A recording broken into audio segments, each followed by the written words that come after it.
वहीं मीटिंग के बाद जम्मू कश्मीर के लीडरों ने अपने अपने रद्द-ए-अमल का इजहार किया। उमर अब्दुल्ला ने दफा 370 पर सख्त मौक़िफ़ अपनाते हुए कहा कि 5 अगस्त के फैसले को कबूल नहीं कर सकते। वहीं महबूबा मुफ्ती ने भी उनकी आवाज में आवाज मिलाई और 370 की बहाली की बात की। मीटिंग के बाद गुलाम नबी आजाद, सईद अल्ताफ बुखारी समेत दीगर लीडरों ने अपने अपने रद्द-ए-अमल का इजहार किया। बीजेपी चीफ रविंद्र रैना ने कहा, पीएम मोदी ने जम्मू कश्मीर में तरक्की का यकीन दिलाया है। आज जो मीटिंग हुई और हम तीनों ने जो कांग्रेस की तरफ से जो बात की है, बहुत सारी चीजें हमने बताई कि किस तरह से स्टेट डिसॉल्व हुई है, वो नहीं होनी चाहिए थी। सदन के अंदर गृह मंत्री जी ने भी और प्राइम मिनिस्टर ने भी ये आश्वासन दिलाया था हमको कि हम स्टेटहुड बहाल करेंगे एक समय पे। तो हम लोगों ने कहा कि अब समय तो आ गया है, सब इलेक्शंस वगैरह हो गए, बीडीसी डीडीसी इलेक्शन हो गए और अभी शांति भी है, सीज फायर भी है, बॉर्डर भी शांत है। तो इससे ज्यादा कोई अनुकूल समय नहीं हो सकता स्टेटहुड ग्रांट करने के लिए। 370-35 से जिस तरीके से हटाया गया, दुख तो हुआ, उसकी शिकायत तो जरूर की लोगों ने, लेकिन जो सुप्रीम कोर्ट में है उसका तो सुप्रीम कोर्ट ही फैसला करेगी। प्रधानमंत्री ने कहा he wanted to hear the people, the representatives, जो लोगों के नुमाइंदे हैं। उन्होंने कहा मैंने बहुत जल्दी इसको किया होता, लेकिन चूंकि कोविड था, कोविड करके नहीं कर सके पहले।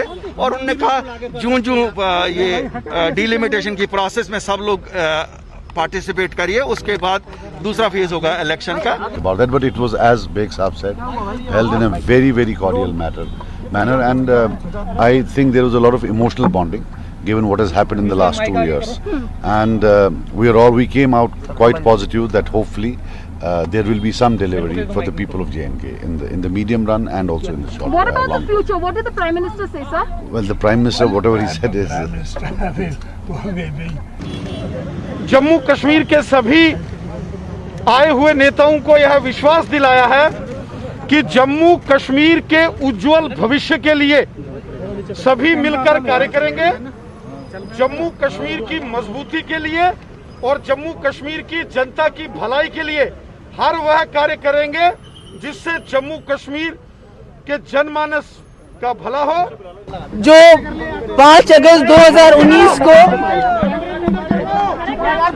जिस अनकॉन्स्टिट्यूशनल और इलीगल और इमोरल तरीके से 370 को हटाया गया, ये जम्मू कश्मीर के लोगों को कबूल नहीं है। जिस तरह से बीजेपी ने 70 साल स्ट्रगल किया 370 को हटाने के लिए, जो इलीगली हटाया गया, अनकॉन्स्टिट्यूशनली हटाया गया, हमारी जमात जम्मू कश्मीर के लोग कॉन्स्टिट्यूशनली, डेमोक्रेटिकली, पीसफुली स्ट्रगल करेंगे, चाहे महीने लग जाए या साल लग जाए।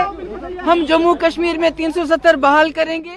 हमने तो अपनी पार्टी के तरफ से वज़ीर आज़म साहब को और सबको कहा कि जहाँ तक 5 अगस्त 2019 का फैसला है या जो किया गया, हम उसके साथ नहीं हैं, हम उससे सहमत नहीं हैं, हम उसको कबूल करने के लिए तैयार नहीं हैं। लेकिन उसकी मुखालफत में हम कानून को अपने हाथ में भी लेने के लिए तैयार नहीं हैं। हम आइन या इस मुल्क के संविधान के तरफ से जो हमें इजाज़त दी जाती है अदालत का इस्तेमाल करने की, हम अदालत का इस्तेमाल करके अदालत में जाके अपना पक्ष वहाँ पे रख के इस फैसले के खिलाफ जो है अपनी लड़ाई लड़ेंगे। दिल्ली से हमारे नुमाइंदे शैलेंद्र वांगू इस वक्त हमारे साथ जुड़ चुके हैं। शैलेंद्र, मीटिंग हो चुकी, रद्द-ए-अमल आ चुका है, तो इस मीटिंग के साथ ही जम्मू कश्मीर में अब पॉलिटिकल प्रोसेस शुरू हो चुका है। मोना साहब को बता दें कि ये मीटिंग कल 3.5 घंटे चली, जिसमें माना जा रहा है कि हर किसी को अपनी बात रखने का मौका मिला और प्रधानमंत्री मोदी की तरफ से भी ये कहा गया कि वो दिल्ली और दिल की दोनों की दूरी घटाना चाहते हैं। तो ऐसे में जाहिर तौर पर एक बड़ी पहल थी जिसमें सभी बड़े लीडर्स शामिल हुए जम्मू कश्मीर से, और वहीं सेंटर से इसमें home minister, prime minister, NSG Doval और बाकी आला अधिकारी शामिल हुए। माना जा रहा है कि इसके बाद, इस मीटिंग के बाद अब जो पॉलिटिकल प्रोसेस है वो जल्द शुरू होगा। और कल की मीटिंग में साफ कर दिया गया था कि डिलिमिटेशन प्रोसेस खत्म होने के तुरंत बाद ही इलेक्शंस वहां पर कराए जाएंगे। और सरकार भी ये मानती है, केंद्र सरकार भी ये मानती है कि इलेक्शंस कराना एक प्रायोरिटी है।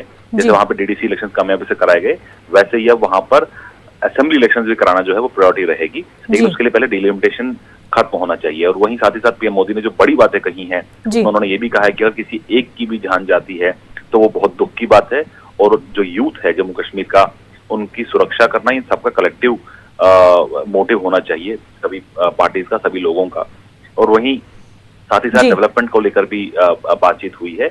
वहीं पीएम की तरफ से ये भी कहा, लगातार ये कहा जाता रहा है कि जम्मू कश्मीर को जो कमिट किया गया था स्टेटहुड को लेकर, उसकी बात भी कल दोबारा दोहराई गई। तो कुल मिला के कहा जा सकता है कि पॉलिटिकल पार्टीज ऑन बोर्ड रहे। जो कल की मीटिंग हुई, हालांकि कुछ पॉलिटिकल पार्टी जिसमें महबूबा मुफ्ती और उमर अब्दुल्ला हैं, जिन्होंने मीटिंग के बाद ये बात दोबारा कही कि उन्होंने 35A को लेकर ये मुद्दा फिर से उठाया है। पाकिस्तान की उन्होंने दोबारा बात की महबूबा मुफ्ती ने, लेकिन जाहिर तौर पर सभी को सुना गया। लेकिन आगे कैसे बढ़ना है इसको लेकर एक रोड मैप जरूर तैयार हुआ है। हमारी बात कल रात को सज्जाद लोन से भी हुई थी, वो भी बहुत ऑप्टिमिस्टिक थे। उन्होंने कहा कि इस मीटिंग में सबने अपनी बात रखी, जिनका दिल में कुछ अगर गुबार भी था उसको भी प्रधानमंत्री मोदी के सामने रखा। और पीएम मोदी ने सबको टाइम दिया, सबको वक्त दिया, सबकी बात सुनी, जिसके बाद कंसेंसस इस बात पे बना कि कश्मीर के अच्छे मुस्तकबिल के लिए सबको मिलकर काम करना होगा। बिल्कुल शैलेंद्र, बेहद शुक्रिया आपका। श्रीनगर से हमारे नुमाइंदे परवेज भट्ट हमारे साथ जुड़ चुके। परवेज, मीटिंग हो चुकी है और जिस तरह से समझा जा रहा था कि मीटिंग में इलेक्शन की प्रोसेस की शुरुआत होगी और आखिरकार वही सामने आया। बिल्कुल मुनाजा, जैसा कि हम कल से लगातार बता रहे हैं कि यहाँ जो कश्मीरी आम कश्मीरी हैं वो ज्यादा खुश नहीं है इस मीटिंग के आउटकम से, क्योंकि उनको लग रहा था कि शायद अब 3 साल के बाद ये आइस ब्रेक हो गया है तो कुछ सॉलिड इसमें से निकल के आएगा आर्टिकल 370-35A के हवाले से या स्टेटहुड रिस्टोर कराने के हवाले से। लेकिन वहां पे बात चली तो सिर्फ डिलिमिटेशन की और इलेक्शन यहाँ पे कराने की, जिसका लोगों को पहले से अंदाजा था कि वो तो होना ही होगा। तो उसमें कोई नई बात यहाँ के लोगों के लिए नहीं देखी गई है। अगर हम सियासी तज्जिया निगारों की बात करें तो जो हमारी लगातार बात उनसे हुई है तो वो इस जो कल की मीटिंग है इसको बहुत एक मुस्बत कदम मांगते हैं, एक अच्छा कदम मानते हैं कि जो 3 साल में यहाँ पे जो लल आ गया था बीच में पॉलिटिकल पार्टीज और नई दिल्ली के दरमियान, उसको दूर किया गया है। इस मीटिंग की वजह से एक पॉलिटिकल प्रोसेस की शुरुआत तो बहुत अच्छी तरह से होगी।